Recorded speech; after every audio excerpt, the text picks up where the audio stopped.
Hey, I'm Jess, the freak behind the Cardigan Freak Knitting Podcast, a traditional format knitting video podcast where I go through my finished objects, works in progress, future plans, and some other things like recipes I've been into and other YouTube channels I've been watching.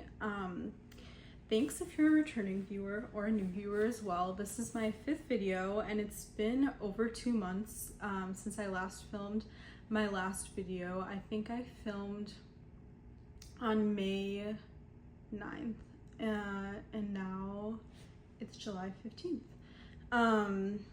So yeah, it's been a little while. I have 7 finished objects, which is kind of a lot, although 3 of them were gifts, so I don't have them anymore, so I'll kind of run through those quickly. And then yeah, 1 whip and then a couple future plans. So yeah, exciting stuff there. Besides that, I guess a little bit about me. As I said, I'm Jess. I live in New York City and I've been knitting for I guess a little over 3.5 years now, so love that. Some things I like to do. I love cooking and baking, especially making like sourdough and desserts, if you're into that as well. I like to walk, garden, travel. Yeah, I don't know. I guess I'll start with that for now. But that's pretty much all I have for the intro. Before I get into my finished objects, I wanted to quickly mention that my Ravelry is JB Knits with a Z, and that'll be linked below in the description along with all of my Ravelry project pages and the Ravelry pattern pages, in case you're looking for that information, and I'll link anything else I talk about if it's outside of Ravelry. Okay, yeah, let's get into it. Okay, so as I said, I have finished objects from a little while ago. However, I guess I'll just start with what I'm wearing because it's the most fun and exciting and new. Okay, so what it is. So this is a Sabai top by Suzanne Mueller, and I knit it in the recommended yarn, which is the Sandisgarn Line in the shade Kit, and I used 4.5mm needles as opposed to 4mm needles that the pattern recommended, although I think I'm pretty bang on with gauge just based off of how this fits me, although as of filming I'm yet to measure. So we'll see about that. This was a really enjoyable summer knit, I would say.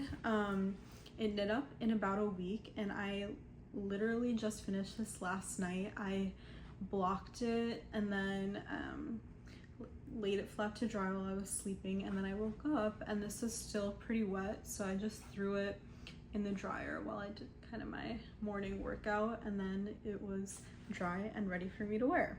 So yeah, that was great for me. It's always a thrill to get to wear a newly finished object, so love that. I guess a little bit about this project. So I mentioned the yarn, and I used slightly over 4 skeins. I think I used around 211 grams of yarn, where each skein is 50 grams. And as for the pattern, I didn't modify much. I made the Sabai top number 2, so there's like a version with a ribbed neckline or a version where you just cast on and a long tail cast on and go, and I did that one. However, the modifications I made to that were of course doing a 2-stitch I-cord neckline, as you can see here, and I also did an I-cord bind off of 2 stitches at the bottom hem. So I like how that looked, or looks. The hem does roll up a little bit, but yeah, I think the way around that is maybe if I block it flat, or maybe if I used a smaller needle size. I just did my I-cord in the same needle size as the body for the hem, and then for the neck, I think I went down to a 3.75 millimeter needle. Yeah, so I don't think it's too tight at the neck. Love how it fits. And then the other modification I made was I added short rows. So typically how this pattern is constructed is you cast on and your beginning of round is in the back neck, and you work a certain amount of rounds, and you do an increase at these 2 points on the shoulders every round. So instead of working in the round, I worked flat with German short rows. So I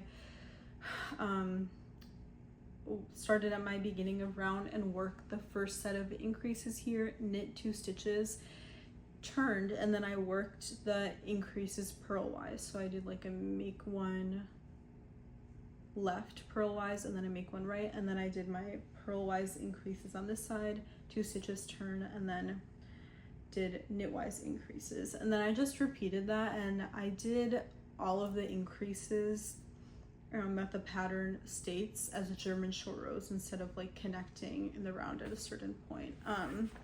Yeah, I don't know if maybe I should have done less short rows and just like started working in the round after like a certain number of the increases, but I didn't do that. I just did German short rows for the whole increase section. And then I guess the last thing I did is a really small, insignificant modification, if you can even call it that. So after you do your increase section, the pattern calls for you to break your yarn at the beginning of round in the back and slip your stitches to the front piece, and then join your new yarn and then work the front piece flat. But I saw people on Ravelry saying they didn't break the yarn and they just like knit across the back piece to the front and then continued working flat, and I did that just to avoid weaving in another end. And speaking of weaving in ends, how I join new skeins is with a really great technique. I think it's called either the twist and weave or twist and join that I learned about from Nimble Needles, and I just followed his YouTube tutorial for that, and it works great. Yeah, I had to join the yarn or a new skein of yarn about 4 times as I used 5 skeins of yarn, or I cracked into my 5th skein of yarn. So yeah, I feel like I'm really happy with this. This is probably the most enjoyable summer knit I've ever made. I think maybe because it's not too fussy, like it's very straightforward in the construction, and it's also not worked on tiny needles such as other summer knits. I also like this yarn. I've never worked with the Sandisgarn Line before, so yeah, I feel like I was wearing this all day today and it felt great. And as someone who typically knits in like woolly non-superwash yarns, I really appreciated that I could just throw this in the dryer, and I think probably when I wash this I'll throw it in the washing machine. So yeah, love that. And I feel like it'll be easy to style. As you can see, or you will see, all of my finished objects that I've finished more recently, I styled with this white skirt in the B-roll. So yeah, I'll need to find something else to wear this with, but I think it'll look good with like jeans, other skirts, a variety of things. But yeah, all in all, a great project, a really enjoyable and fun summer knit pattern that I highly recommend. And I don't know, yeah, if I'll make another version, but for now, really happy with this version and excited to wear it more during the summer. Okay, now pivoting a little bit, I'm gonna talk about 3 knits that I gave away. So yeah, I don't have them with me, but I do have pictures of them, and I'll chat through them in a more abbreviated way to account for not having the objects with me. Okay, so the thing I finished the longest ago is a chunky Lyon sweater by Petite Knit that I made as a gift for my friend Viku. So yeah, as you can see right now, I'm in a different background from my last video, and that's because back then in May, I went home to the suburbs of Chicago where I filmed that video that I posted last, and then from there, I went on a trip with a couple of my friends, and one of them is my friend Viku, who lives abroad in Germany, and I hadn't seen her since I graduated college a while ago. So because I hadn't seen her in a while, I decided to knit her a sweater. And what I decided to make is the Lyon sweater chunky edition, as it's a really nice fitting sweater, but also really enjoyable to knit. I cast this on a little before I went to Chicago, but then I was finishing something, and then I really seriously started working on it. I think on May 8th, maybe, yeah, on whenever I was flying to Chicago. And then I worked on it all through our vacation, which was like a warm weather trip. So I was working on it at the pool, and there was a lady there who every day was like, oh, did you finish your sweater yet? Did you finish your sweater yet? And I was like, no, not yet. I was working on the sleeves pretty much the whole time there, and then maybe to the body. But I ultimately cast this off at the last second I could, and ended up giving it to my friend unblocked, but she said that she knows how to wash knitwear, so I think it's okay. I'm glad that I gave it to her. But because of that, I didn't get to do as much ribbing as I wanted for the body, and it is a little cropped, but I think it'll grow with blocking. So a little bit about the sweater. So I knit it in lighter yarn than the pattern recommends, and because of that I knit this at a smaller gauge. So I knit the size 2XL versus maybe I would have knit the size L for her. So I knit the size 2XL on 5mm needles, which I think was about an 18 stitch gauge to achieve the measurements of a size L. Or yeah. And then yeah, the yarn I use is a Untold yarn or Untold wool, Supreme wool, in a red shade. I think it's called like Sweet Cherry. And I used a little under 9 skeins, although I had 11 skeins, so now I have some yarn left over. And I didn't really modify anything in the pattern besides the neckline. So the pattern calls for a turtleneck, and I wanted a folded over neck, so I just followed the neckline instructions from my Ingrid vest pattern, also by Petite Knit, which is just like a typical 1x1 rib folded over neck where you just do a row or 2 of double knitting at the fold line, so it folds nicely. And I think the neckline looked really crisp and nice, and I was happy with it. And maybe I did an extra sleeve repeat because my friend is tall, but honestly I don't know, that was a little while ago. So I think I finished this on May 16th. Yeah, actually, yeah, it was May 16th. And then yeah, that was the same day I gave it to my friend, and then yeah, I took some B-roll, and then yeah, that's pretty much that about the Lyon sweater chunky edition. And then that same day I cast on a pair of socks. So I made the DK Weight vanilla socks by the Crazy Sock Lady, and this is a free pattern on Ravelry, which I really appreciated. And these are a pair of cuff down socks with a heel flap and gusset, both of which I've never done before. Yeah, knit with DK Weight yarn on 3.25mm needles. And for this, I used a couple of fingering weight yarns held together to achieve yeah, that DK weight gauge. And so I used 2 contrasting colors. So I did a contrast heel, cuff, and toe.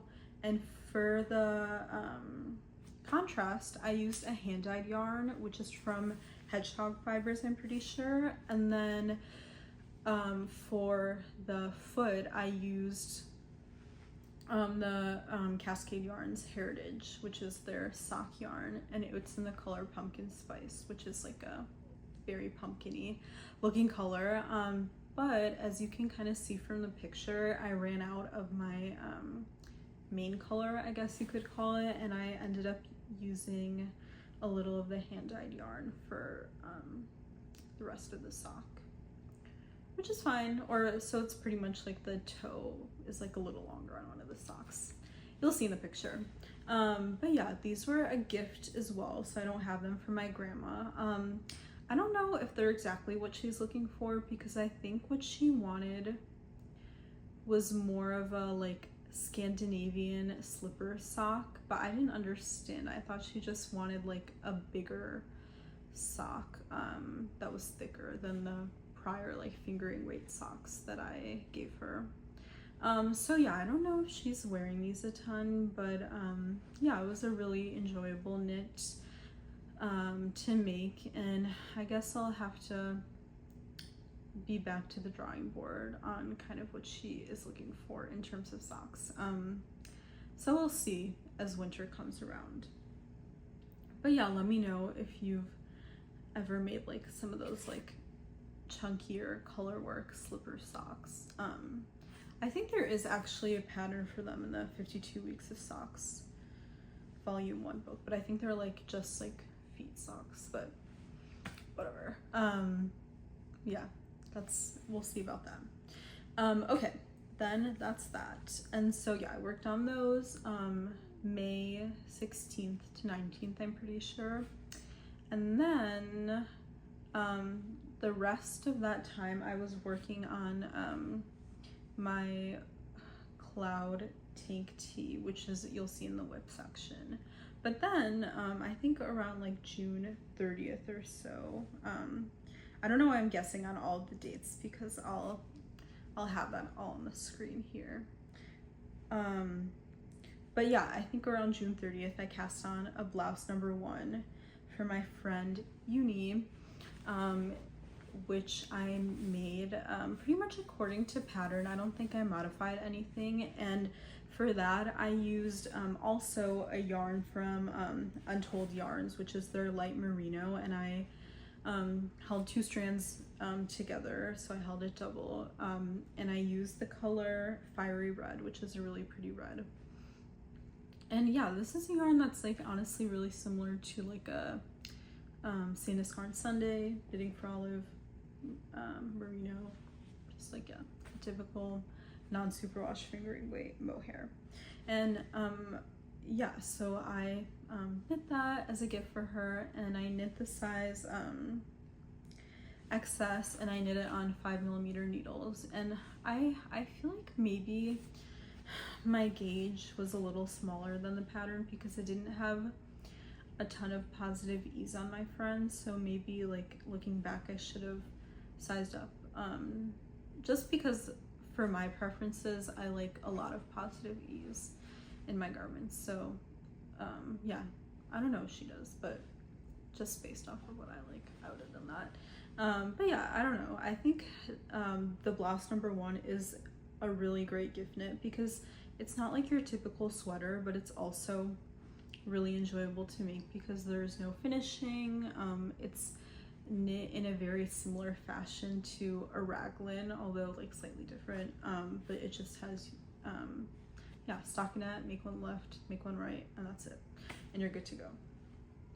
So yeah, I hope my friend enjoyed that, and yeah, I enjoyed making it, and I will definitely be making more blouse number 1s in the future. Okay, so that's the last one of my gift knits for now, although I'm already planning more gift knits and I'm working on another gift knit. So yeah, but the next three finished objects I'll talk about are all for me. Okay, so then after the blouse number 1, I made this, which is the Aika by Megumi Shinagawa, and I just love this pattern. I just think it's so fun to work up. I think it's like a ranunculus sweater, but it's not just lace in the yoke, or I should say like the lace, it goes beyond the yoke to also be in the sleeves and body. So it's yeah, really fun to work up. And the lace, I mean, I'm not like a super experienced lace knitter, and it's pretty beginner friendly, I guess I would say. Like all it is yarn overs, knit 2 togethers, slip knit, and centered double decreases. So yeah, and there's also like some stockinette sections as kind of like a palette cleanser. This pattern I knit in the Laine du Nord Poema yarn, which is like a gradient yarn, as you can see here, and that yarn I got in September of 2022, so when I was pretty new to knitting, and I honestly didn't know what to do with it because 1 cake of that yarn is 600 meters, so it's not really enough for me to make a sweater typically. And since it's like a wool yarn, what I would have wanted to make out of it is a sweater. So when I saw that the Aika pattern used less than that amount of yarn for a size that would fit me, I was ready to cast on. So I did that. Yeah, so I made this in that Laine du Nord yarn, held with various mohairs. So here at the neck, I held it with the Ching fiber mohair. That's like in a white color that's kind of like hand dyed with neon splotches in it, although that didn't really come through here and it just looks white, which is good because I don't know if like a neon color would have suited this white to gray gradient. And then I held it with a light gray yarn, which I also got at that same time in 2022. I actually got the Laine or Laine du Nord. I don't know, like Laine is like the French pronunciation, but I think this is a Italian yarn, so I'm not sure exactly how to pronounce it. But yeah, I got that yarn and this light gray, what is Lanigato silk mohair at the Cafilan yarn store in Rome. It's an interesting yarn store. It's pretty small, but they have a big selection there. I've been to Rome since that time in 22, but I haven't gone back to Cafilan because yeah, I don't know. It didn't feel like it was my favorite yarn store I've ever been to, but also maybe that's because when I was shopping there back in 2022, I was overwhelmed because I was like a pretty new knitter. But I digress. With that being said, I think there are some other yarn stores that I would want to go to the next time I'm in Rome, which I don't have another trip planned. So yeah, that'll be a little further down the road. Okay, whatever, I digress. But yeah, so I held the light gray with or the light gray section with the light gray mohair from Lanigato, and then I held this kind of like darker gray section with a slightly darker gray mohair from Madeline Tosh, and it's their like impression mohair, which I think is discontinued because I couldn't find a picture of it, and I know when I got it, which was actually also maybe in 2022, it was on clearance. I got it from Wool & Company Fine Yarn. And then I actually ended up running out of that yarn, so how I worked this was I did the yoke, and then I would kind of like alternate in working different sections of the body and sleeves, and then I actually ended up binding off the body, and then by the time I got to the sleeves, I ran out of that Madeline Tosh yarn, and then I had to find another dark gray mohair in my stash, which I luckily had. And this is the Filcolana Tilia, but I honestly used like such a small amount of this yarn, it didn't even register on my scale. So yeah, but all in all, I used how much? I used 139 grams of my main yarn, which is the Laine du Nord Poema yarn, which this is all I have left over. One skein was 150 grams. And then I didn't measure each variety of mohair individually, but I know I used 68 grams of mohair because I weighed the finished sweater and then yeah, like subtracted the main yarn because I knew how much I used of that. So yeah, okay, so those were the yarns I used, and then I knit this on 6.5mm needles as opposed to 6mm needles, which the pattern calls for because I'm a tighter knitter typically. And then I modified a couple things in the pattern. So as you'll see, the pattern has a spiral rib neck, which is very cool, but not exactly what I was looking for. And also I was worried about my yarn consumption, and I knew if I like cut off a whole turtleneck, I would save some yarn. So what I did was I cast on kind of like a random number of stitches. So the pattern has you cast on, do the spiral rib, and then you switch to stockinette, and then you do a certain number of increases. So I cast on a number of stitches that was in between the cast on for my size. For this I made the size 3, and then in between that and the increase stitches. So then I cast on, did a row of stockinette, and then I used one of those like online increase calculators to see how many increases I would need to do to get to where the pattern said I needed to be, just because I had a different amount of stitches on my needles. And that worked out great. I'm really happy with the fit of the neck. I don't think it's like too tight or anything, so all good there.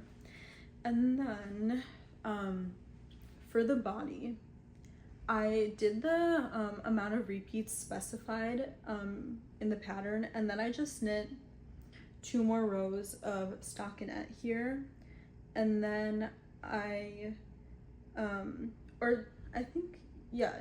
so I knit like 4 rows of stockinette after the lace, or sorry, 6 rows total of stockinette after this like lace section here, and then I bound off with the 2-stitch I-cord using the same needle size that I did for the body.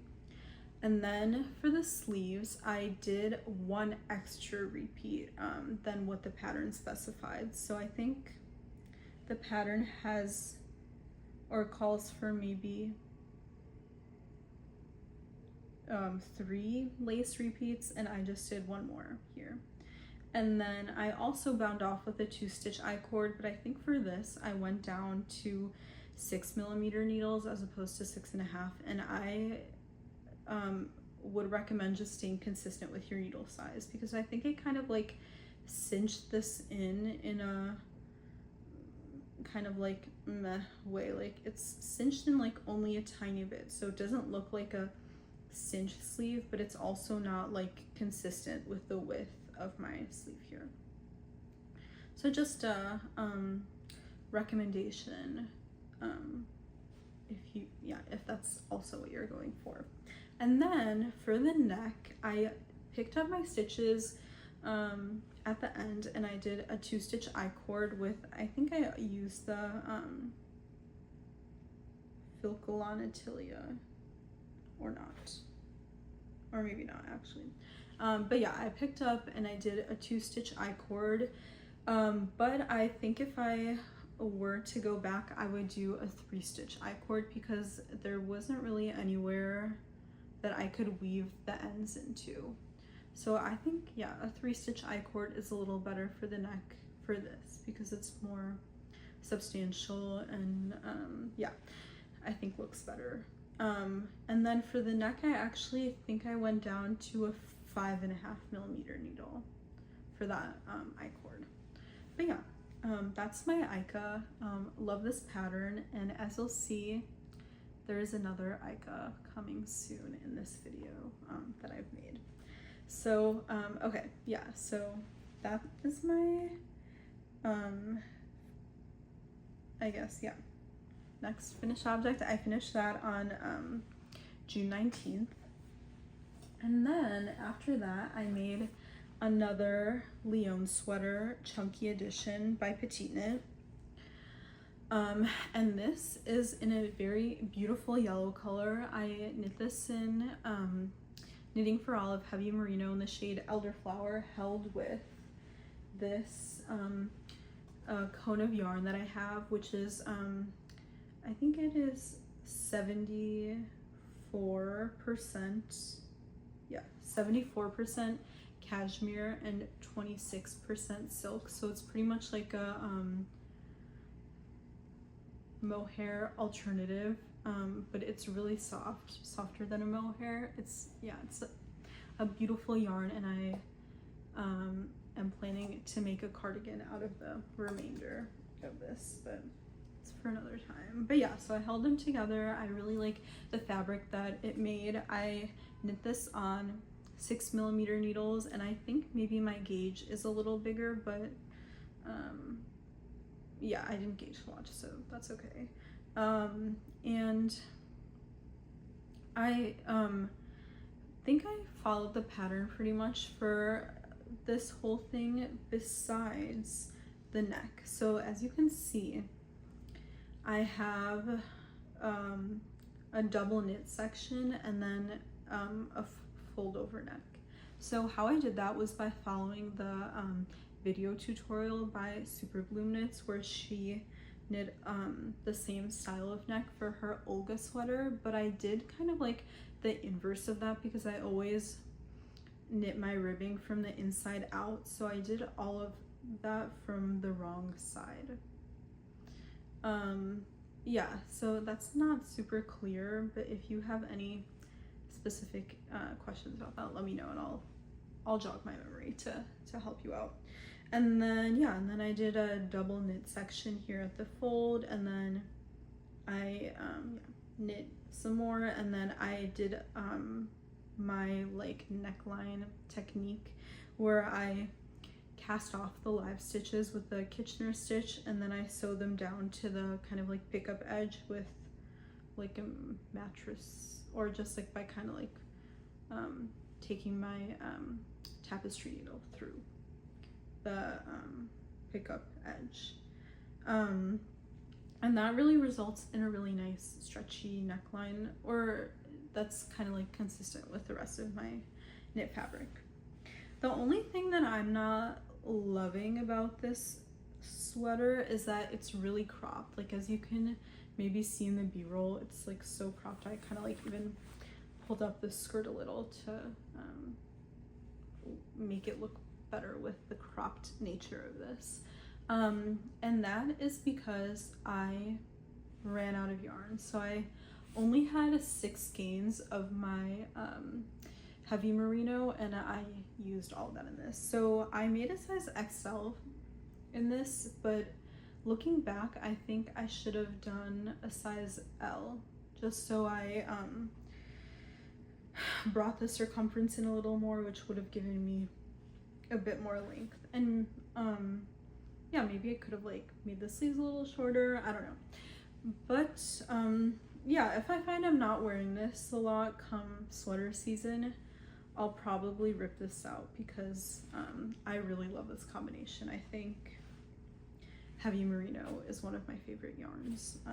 So yeah, and I love the color. I think this is such a beautiful color, which is also really trendy right now. But yeah, so overall I love this pattern. I think the Lyon sweater is a really fun one to knit up because it's really similar to a raglan in the increases and all of that, but I think the fit is better because it has the like European shoulder construction. But yeah, I will definitely be making more Lyon sweaters. Okay, and then my last finished object for now, and this is another Aika, as I alluded to. However, this is more of a summery Aika version. And I also knit this on 6.5mm needles. And the yarn I used for this is the Wandering Flock Cotton Lino, which I had the pleasure of getting at their studio grand opening, which was on June 21st, I think. And it's in this beautiful navy blue color, which I love. I feel like navy blue is one of my favorite colors right now. So yeah, love that. And this yarn is a really, I feel like, popular summer yarn right now. I've seen a lot of pattern designers work with it, like Park Williams and others.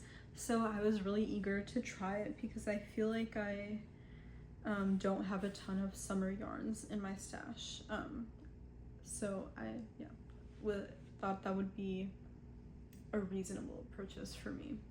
And yeah, kind of as soon as I got this, I decided it would make a great Aika. So yeah, and I think it did. I knit this with my same modifications of the other Aika version, like how I did the neck, the 2-stitch I-cord bind off for the body and cuff, and then I took my experiences into account. So I kept the needle size consistent for my cuff bind off, and then I did a 3-stitch I-cord for the neck. And I also, I think I maybe said knit this on 6.5mm needles, and then instead of knitting a size 3 as I did for my other Aika, I knit a size 4 for this. And I did that because I didn't think this would grow a ton, as it's a summer yarn. And yeah, I wanted a little more positive ease. I don't think my other one has like a ton of positive ease, but I'm really happy with the fit of this. Similarly to my other version, I did the same amount of sleeve repeats. However, for the body, I did instead of just doing 6 rows of stockinette at the bottom, I did 4 rows of stockinette, which is specified in the pattern, and then I did 4 rows of lace, which is actually just like the first part of the body lace repeat. So I didn't do like a whole extra body lace repeat, but I just did 4 rows, which is the first part of it, if that makes sense. So yeah, I made it a little longer. I think I could have made the sleeves a little longer, but that's okay. And then yeah, as for yarn consumption, I bought 2 skeins of the cotton lino, so each skein is 100 grams, and it is and it is, let me see, 300 meters. Oh, that's easy. And I used a little under 2 skeins, so I have 27 grams left, and I used 173 grams of this yarn. So that looks like it's about 519 meters. So yeah, not a lot of yarn at all. I think based off of meterage, even less than my other Aika that I showed a little earlier. So yeah, I really like how this turned out. I love the drape and the beauty of the lace. As I said, I really enjoy knitting this pattern, and I think I'll make more. I think this is a little too warm for the summer heat we're having right now. It's like 90 degrees Fahrenheit here.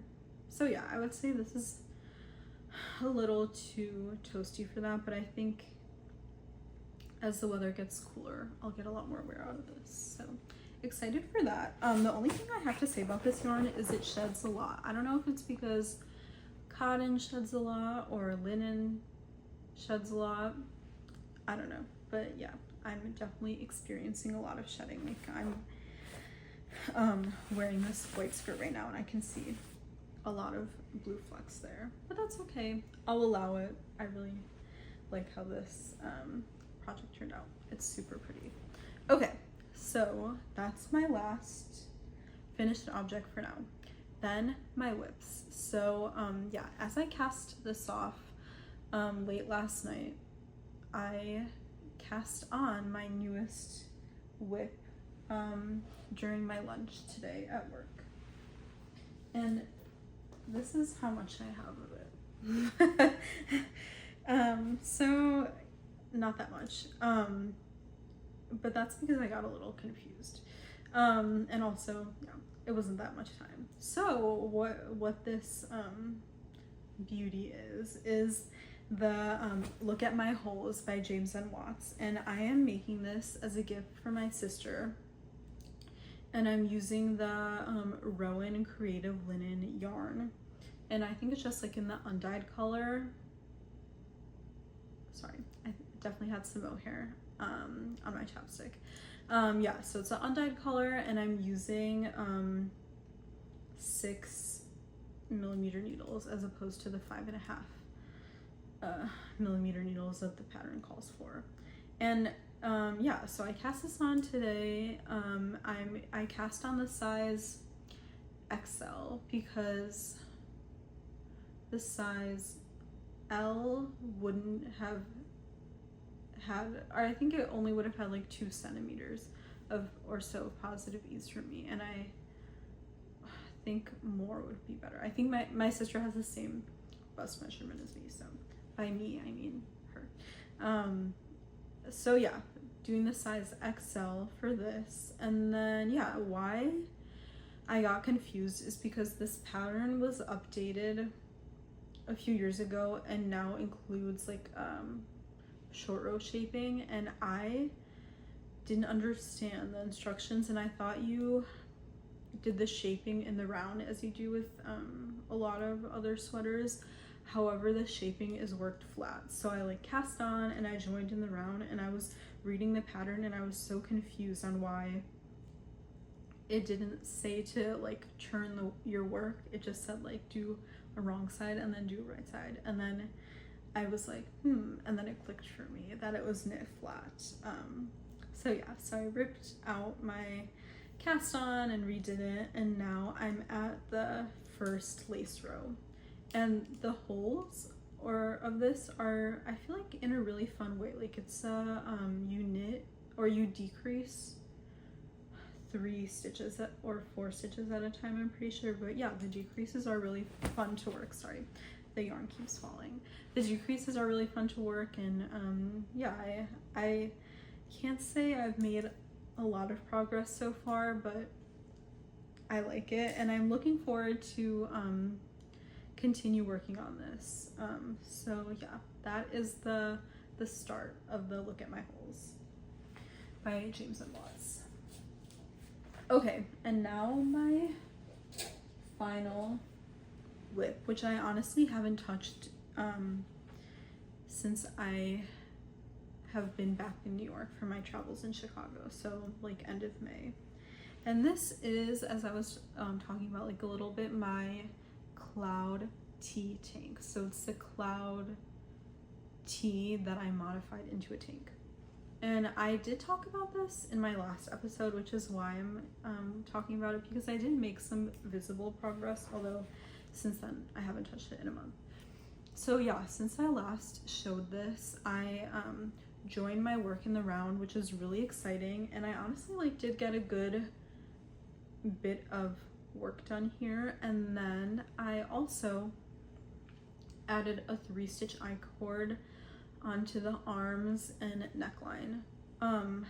One thing I noticed is that the I-cord really tightened this up, and I actually can't fit this over my head right now.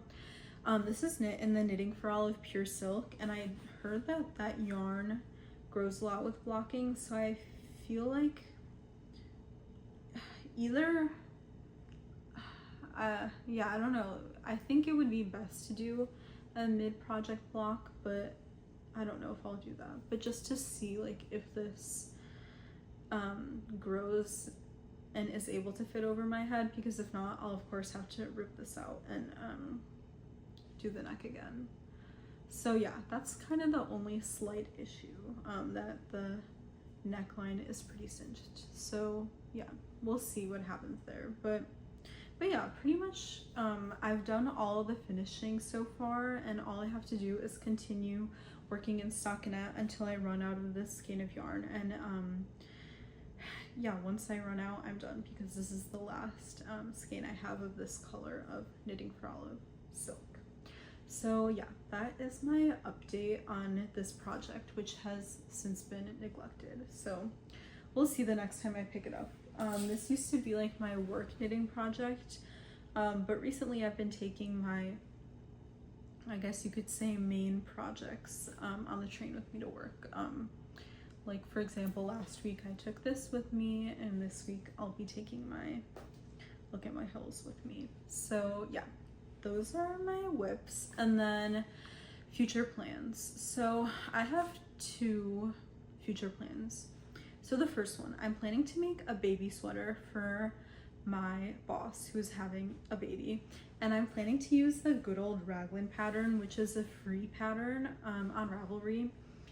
But I'm thinking of modifying this pattern to have the kind of like button open that the I think it's called either the Seaside sweater or the Ellen's Coming Home set from Petite Knit.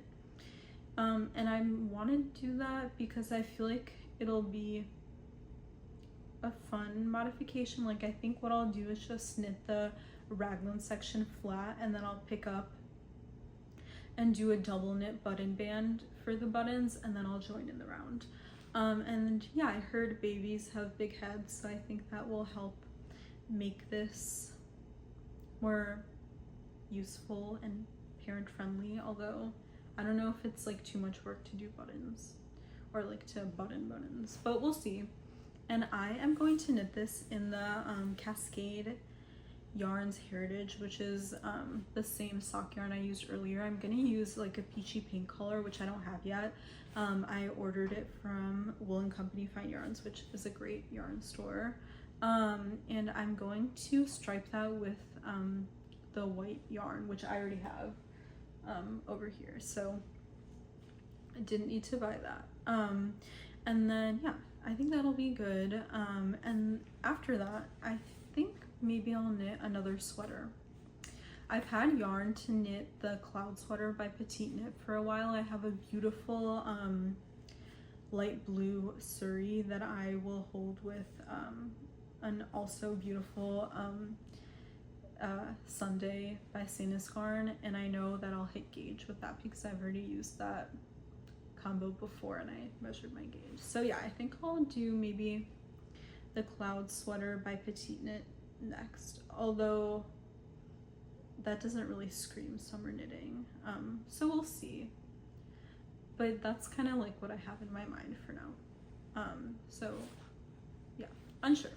Okay, and then after that, what I'll talk about is YouTubers I've been watching. So honestly, in the past month or so, I haven't been watching a lot of knitting podcasts, but on Sunday I did watch a podcast from Sister Knit, and they're these 2 sisters that live in Minnesota, and they chat about their knitting together.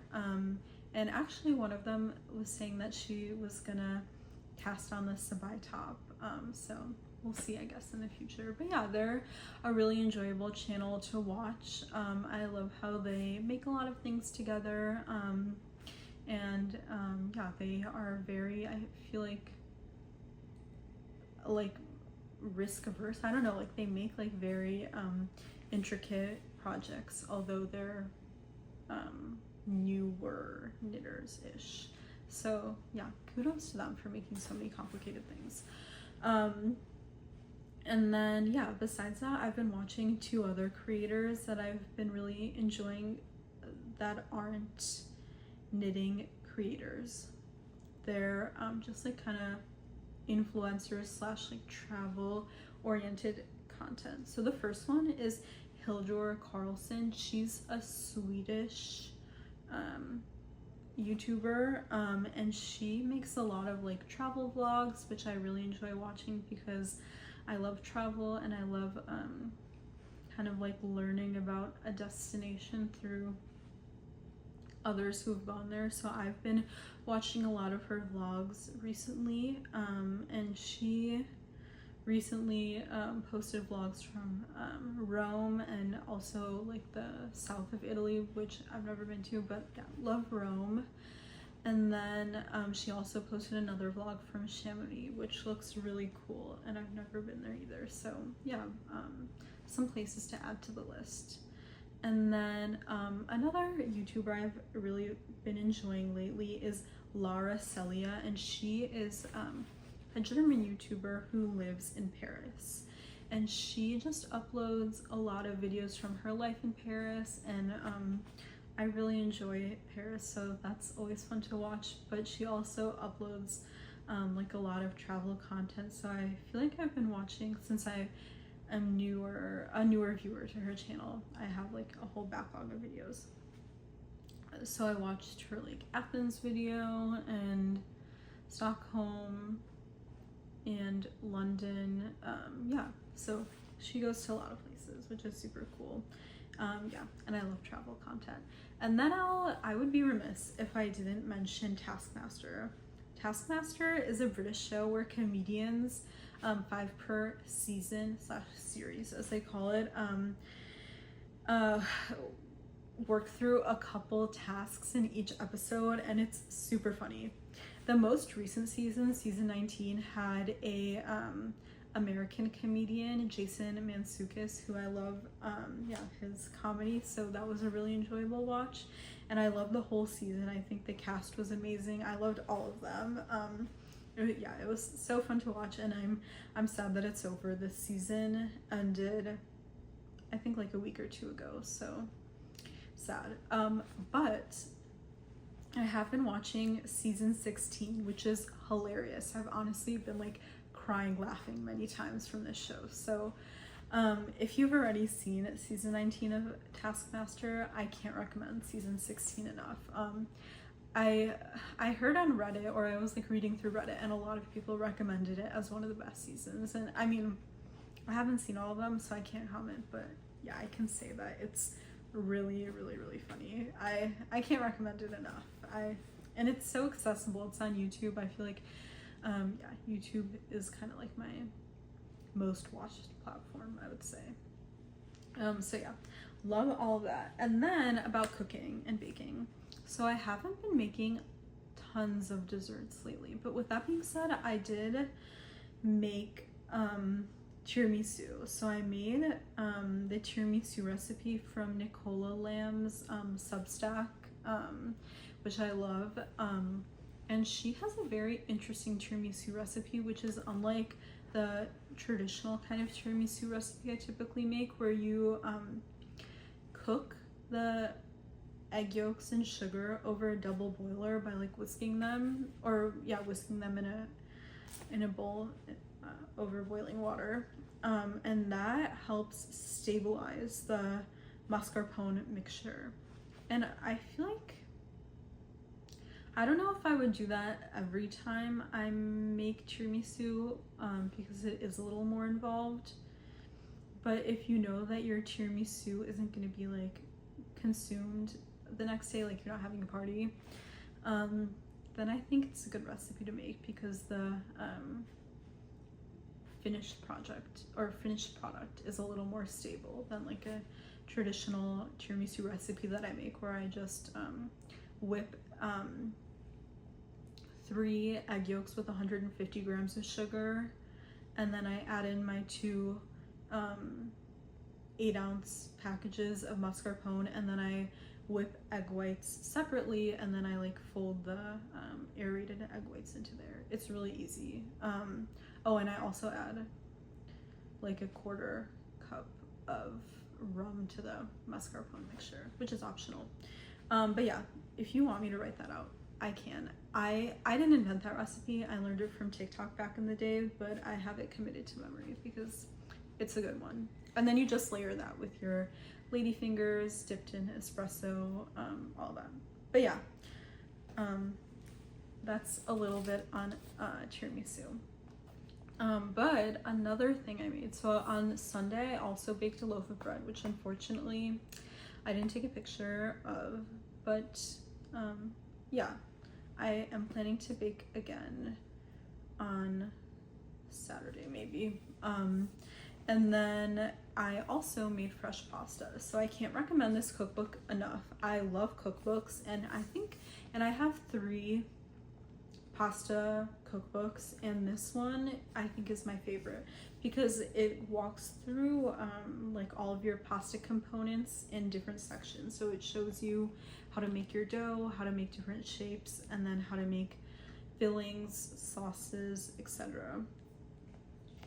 So yeah, I love this book. From this book I made the corn filling because I had gotten some basil. So yeah, it's a really delicious filling, which is corn, mascarpone, and brown butter and cream and Parmesan. And then yeah, and then I made a stuffed pasta, which I used her the capelletti shape, which looks like this. But yeah, it was really delicious. I still have some. I made, or I froze half of what I made or so, and then I kept the rest in the fridge to kind of have for dinner the next couple of nights. So yeah, really delicious. It's not a quick dish to make, but it is really enjoyable. So yeah, if you like baking, I really recommend also maybe branching into making pasta, because I feel like it's kind of, to me, feels baking adjacent, because there is kind of that like element of like weighing out your ingredients and rolling, shaping, all of that. Yeah, the end product is savory, which is great. But yeah, okay, yeah, that was a great time. I feel like I don't make pasta very often because it's super involved, but the corn filling that she has in that book is really delicious, and I made it a few times last summer, and this is the first time I made it this summer, so that was fun. But yeah, that's all I had to talk about for now. I went through a lot, so we'll see how long this video is, but thank you so much for watching. Really appreciate you being here, whether you're a new or returning viewer. Feel free to comment if any of that resonated with you, whether you also love to cook and bake, or you're making similar projects, or if you have a pattern to recommend, would love to hear. But until I film next time, we'll talk later, and have a good rest of the day or night or whatever time it is for you. And yeah, thanks again. Bye.